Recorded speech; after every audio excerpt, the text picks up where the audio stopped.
Bordeaux. Un nom qui résonne tant il est familier, qui intimide aussi tant il est singulier. On connaît peu ce qui se cache derrière ce symbole d'excellence. Une région que rien ne prédisposait à la culture de la vigne, et encore moins à devenir une capitale mondiale du vin.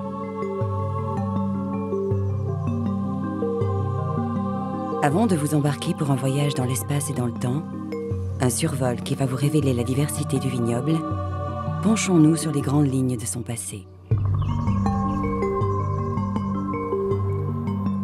L'histoire commence au bord de l'eau, sous l'Empire romain. La civilisation du vin plante des cèpes sur la rive droite, sur les actuelles côtes de Bourg et de Blaye, ou encore vers Cadillac, le long de la Garonne.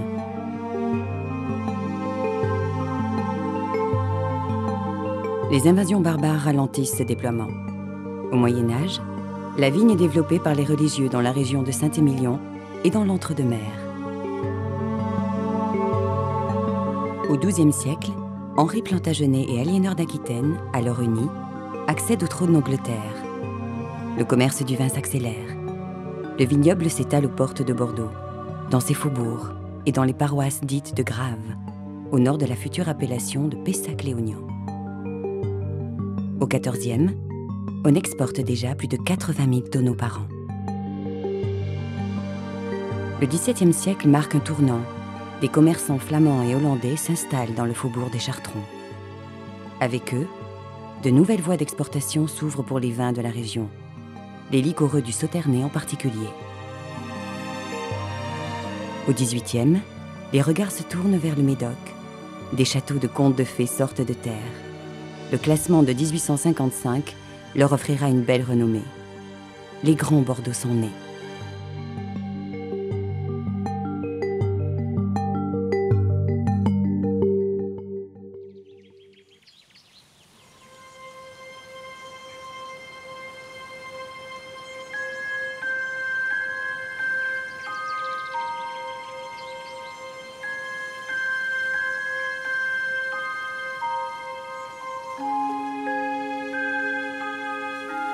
La légende des vins de Bordeaux s'écrit au fil de l'eau, au gré du vent et de la marée.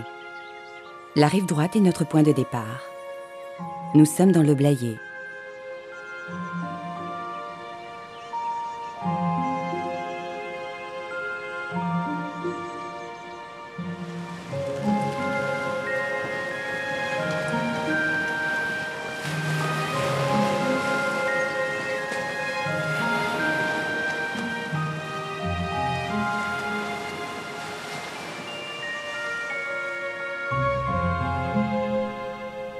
Ici, des cèpes ont été plantés dès le 1er siècle après Jésus-Christ.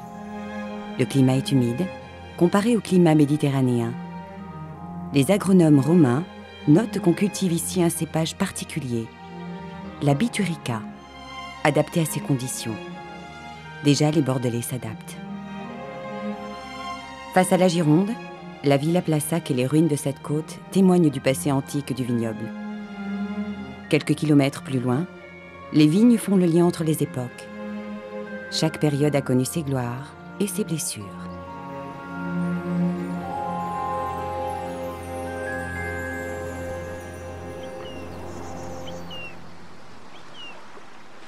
Blaye et la citadelle Vauban nous racontent le passé belliqueux de la Gironde.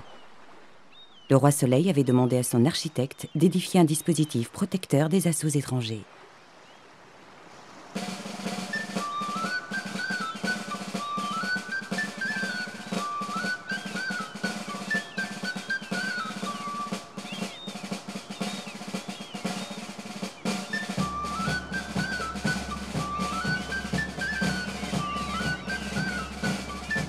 Au XVIIe siècle, les militaires défendirent sans concession le vaste estuaire. Il ne fallait pas laisser l'ennemi atteindre le port de Bordeaux.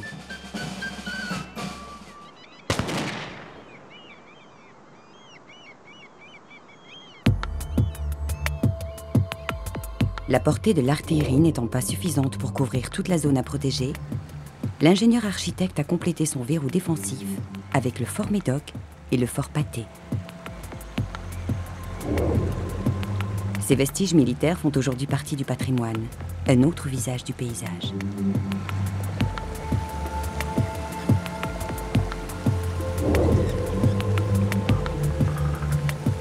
les vignes du Blayais épousent son léger relief. Un terroir bien exposé, avec ses coteaux aérés par les flux de l'estuaire. On y produit des vins de qualité, même s'ils sont moins réputés que ceux du Médoc, les prestigieux voisins de l'autre rive.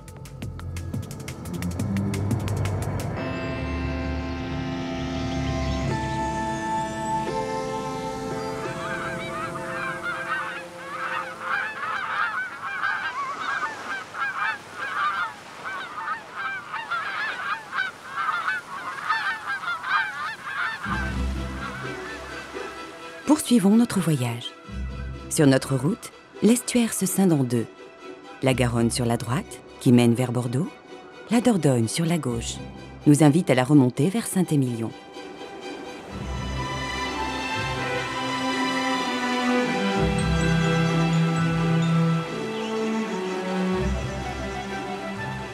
À contre-courant, ces méandres dessinent les grandes heures du commerce maritime. Ils rappellent le périple des marchands hollandais remontant les fleuves à la recherche des vins.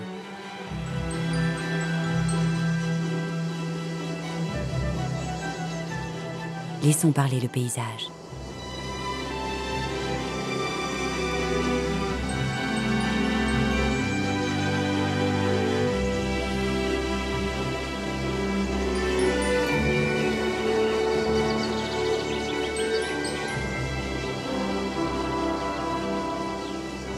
La vigne occupe 3/4 des terres de Saint-Émilion.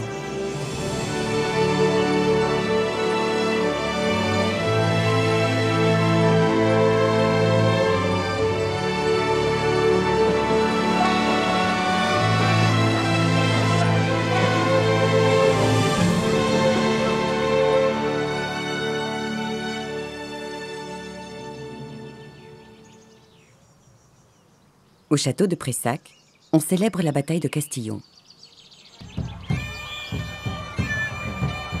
Cet événement marque la fin de la guerre de 100 ans, une longue période pendant laquelle l'Aquitaine vivait à l'heure de Londres.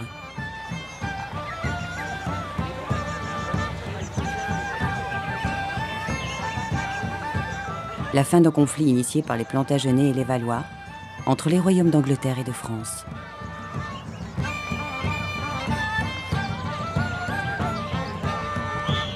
Avec la fin de l'Aquitaine anglaise, c'est aussi la fin de 3 siècles de prospérité pour les vins de Bordeaux. À Saint-Émilion, comme partout dans le vignoble, il faudra chercher de nouveaux marchés. Il fut un temps où les vins de Saint-Émilion étaient surtout des vins blancs.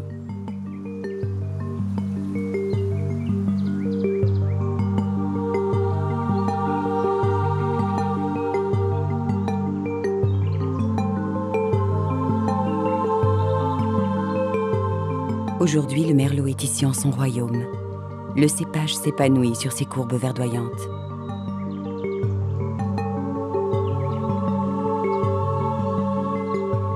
À Pomerol, les propriétés sont plus petites. Une production limitée, une grande rareté pour une clientèle privilégiée.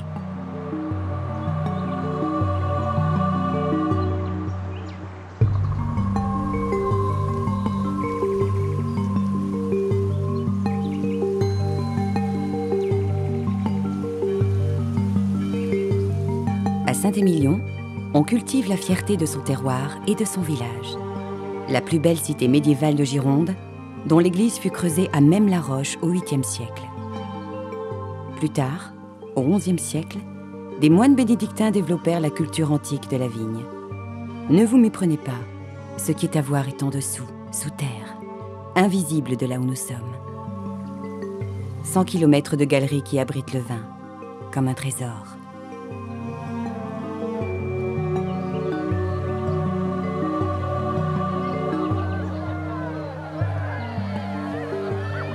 À la fin de l'été, comme un hommage au passé, la fête du banc des vendanges célèbre l'autorisation de cueillir les raisins, un jour important dans la vie des vignerons.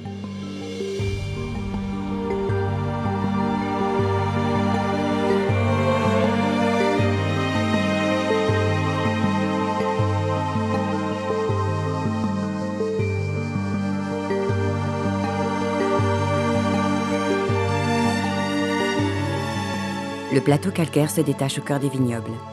Les combes se succèdent et signent le paysage qui a valu son inscription au patrimoine mondial de l'UNESCO.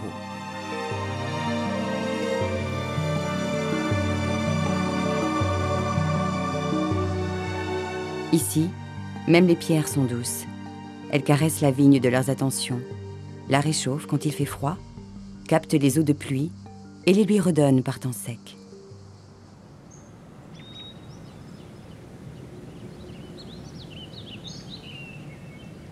Saint-Émilion a l'art de plaire.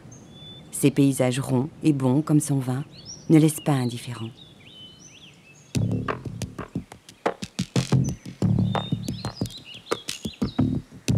Depuis toujours, l'architecture joue le premier rôle dans le culte voué au vin. Aujourd'hui, on lui érige de véritables temples, signés par de grands architectes, comme au château Faugère, imaginé par Mario Botta.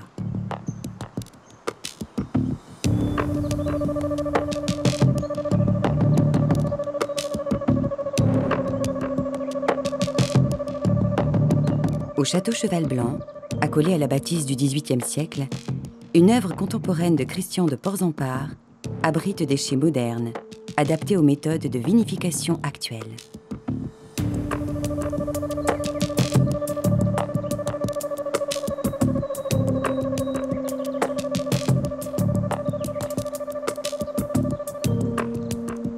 À quelques mètres de là, comme une réponse à ces chais voluptueux, la Dominique nous propose un bâtiment dessiné par Jean Nouvel.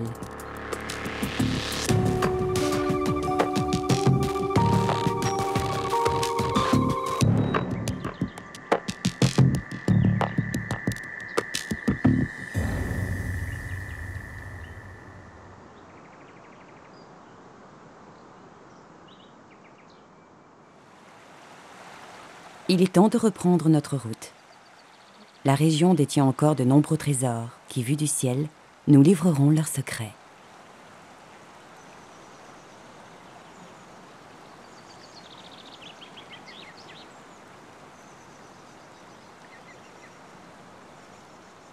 Quittons la rive droite pour de nouveaux horizons.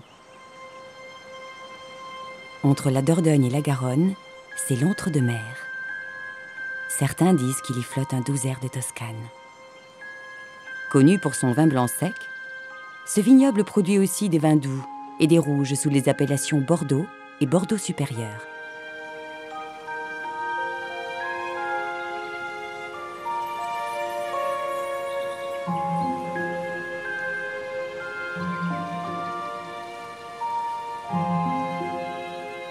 Camarsac, le château que l'on dit du Prince Noir, domine ce territoire. Au XIVe siècle, ce guerrier anglais à la sombre réputation défendait sans concession l'autorité de la couronne sur les terres du Sud-Ouest. Cette vigie de l'entre-deux-mers en était un point stratégique.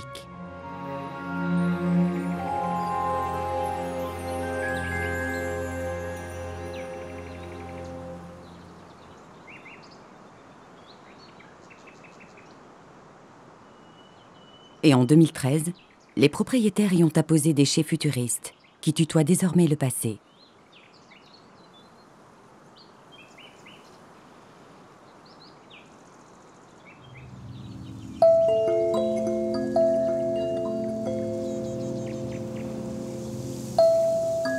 Après l'Antiquité, 5 siècles de barbarie ont ralenti le développement du vignoble. L'entre-deux-mers joue alors un rôle majeur dans la préservation de cette culture. Sous l'impulsion des monastères et des abbayes, qui possèdent de vastes territoires, comme ici à la Sauve-Majeure, les vignobles se développent largement. Au XIIe siècle, pratiquement toutes les paroisses de l'entre-deux-mers cultivent la vigne.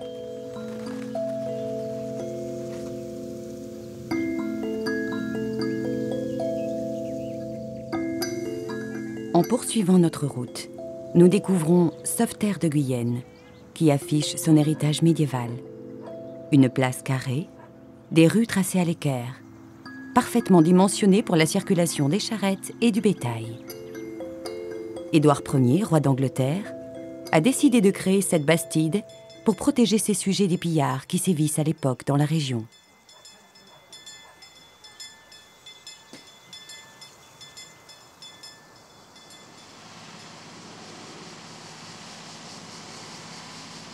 direction le sud. Sur l'horizon, on devine la présence de la Garonne, la fin de l'entre-deux-mers.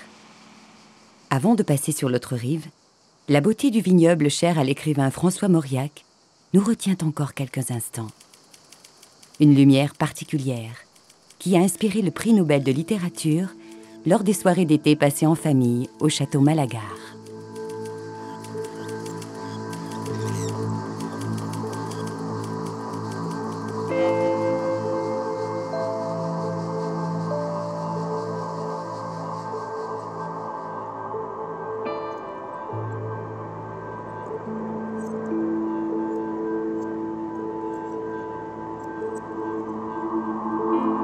À l'automne, les brumes matinales se dissipent et nous dévoilent Sauternes.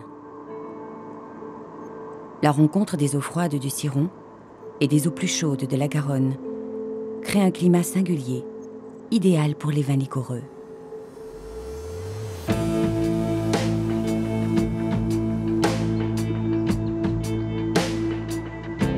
Il faut être patient. On y vendange plus tard qu'ailleurs. Un vin d'exception se mérite. Au château Yquem, seules les grandes années sortent des chais. Sinon, le vin n'est pas commercialisé. Ici, un pied de vigne ne produit qu'un seul verre de vin.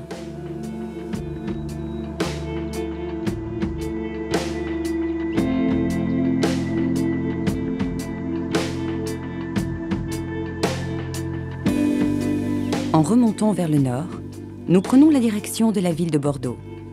Les vins de Grave sont les seuls à porter le nom de leur sol, un hommage au terroir chéri par Montesquieu. De son château de la Brède, il vantait les vertus de l'air, des raisins et du vin de la région comme antidote à la mélancolie.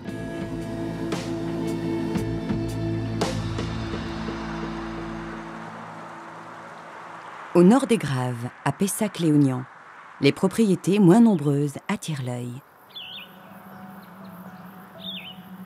Certains châteaux, en plus de produire du vin, développent le no-tourisme et innovent sans cesse dans l'expérience proposée aux visiteurs.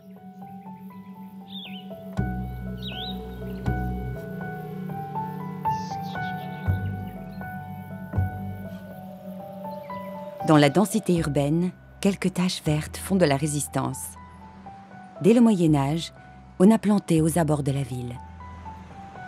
Le château Pape Clément s'érige comme une enclave aux portes de Bordeaux. À quelques pas de là, au XVIIe siècle, Arnaud de Pontac a développé à Aubryon des techniques d'excellence qu'il applique à la viticulture et à la vinification. La naissance des New French Claret va changer le cours de l'histoire.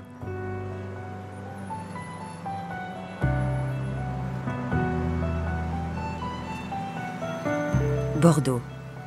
Sans le vin, la ville n'aurait jamais connu une telle croissance. La courbe qui dessine la Garonne lui vaut le nom de Port de la Lune.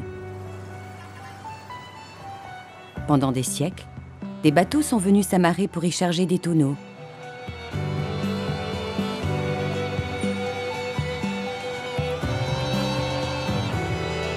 L'hôtel des Douanes, sur l'actuelle place de la Bourse, était au centre de l'effervescence marchande. Sur les quais des Chartrons, les premiers négociants étrangers sont apparus dès le XVIIe siècle.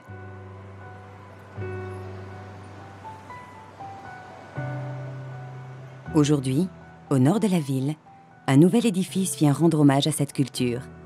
La Cité du Vin fait désormais partie du paysage.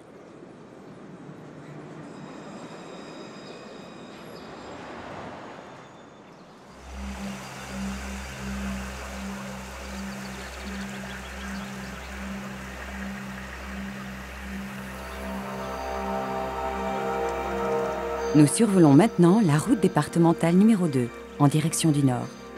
La route des châteaux. Le Médoc s'offre à nous.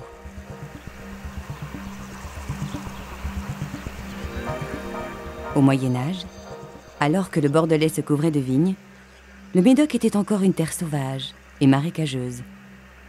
Ce sont les Hollandais, riches de leur propre expérience, qui ont œuvré à la sécher. Cette région, coincée entre l'estuaire de la Gironde et l'océan Atlantique, s'étale sur près de 100 kilomètres.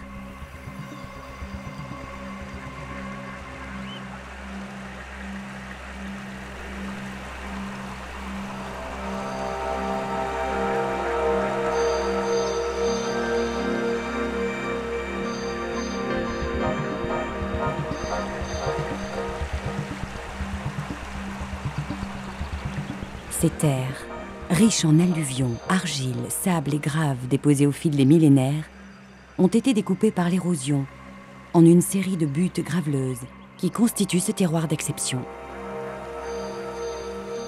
Si nous devions donner une couleur au Médoc, ce serait celle des grands vins, un bordeaux intense et profond.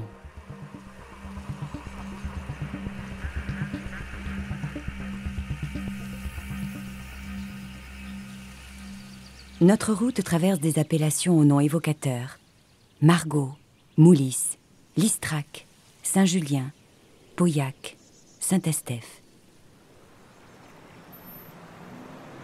Ici, plus qu'ailleurs dans la région, le passé international résonne dans les noms: Château Cantenac-Brown, Palmer, Lingebage, Léoville-Barton.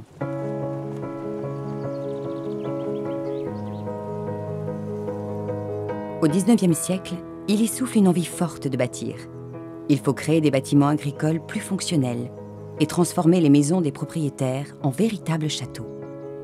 Le marquis d'Estournel offre ainsi à ses chais des tours inspirés de ses voyages aux Indes, où il avait des affaires.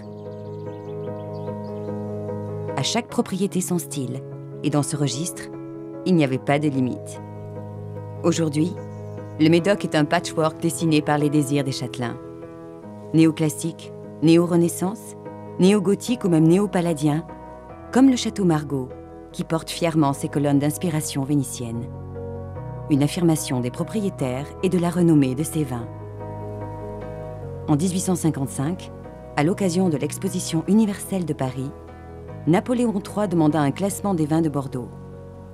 60 crus du Médoc et un seul cru de Grave vont entrer dans ce club fermé, qui fait toujours autorité.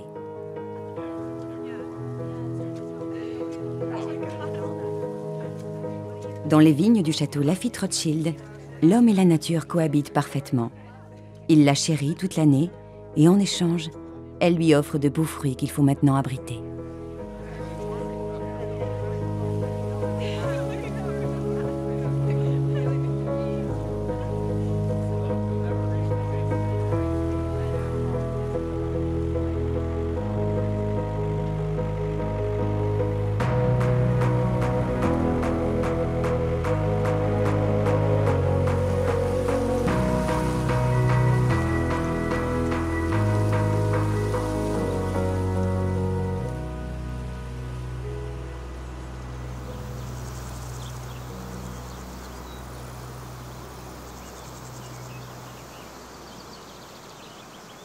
Pour finir notre voyage, nous devions retrouver les eaux de la Gironde. Il n'y aurait pas de grands vignobles sans grands fleuves.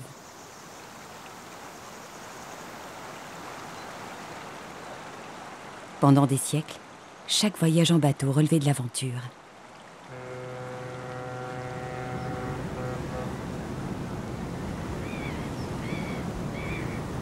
Il fallait déjouer les pièges de l'estuaire, les vents, les courants et les bancs de sable, comme ceux qui font face à la pointe de Grave. L'embouchure, comme la connexion entre une région, une culture et le reste du monde.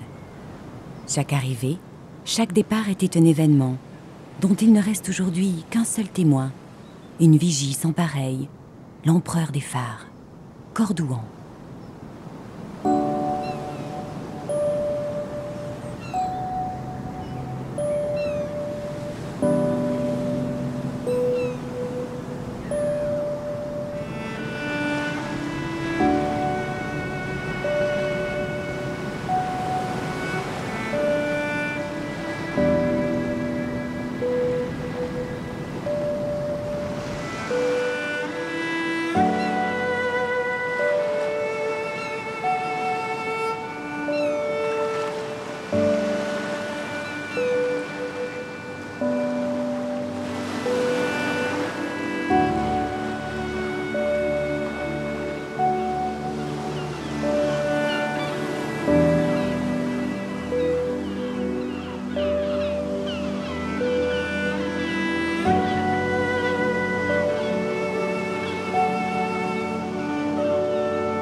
L'océan Atlantique, la fin de notre voyage. L'horizon nous invite à d'autres aventures, à la découverte d'autres vignobles. Nous retiendrons une chose de ce survol. Chaque époque a marqué le paysage de son empreinte. Si aujourd'hui encore Bordeaux fait rêver, c'est certainement parce qu'on essaie sans cesse de s'y réinventer.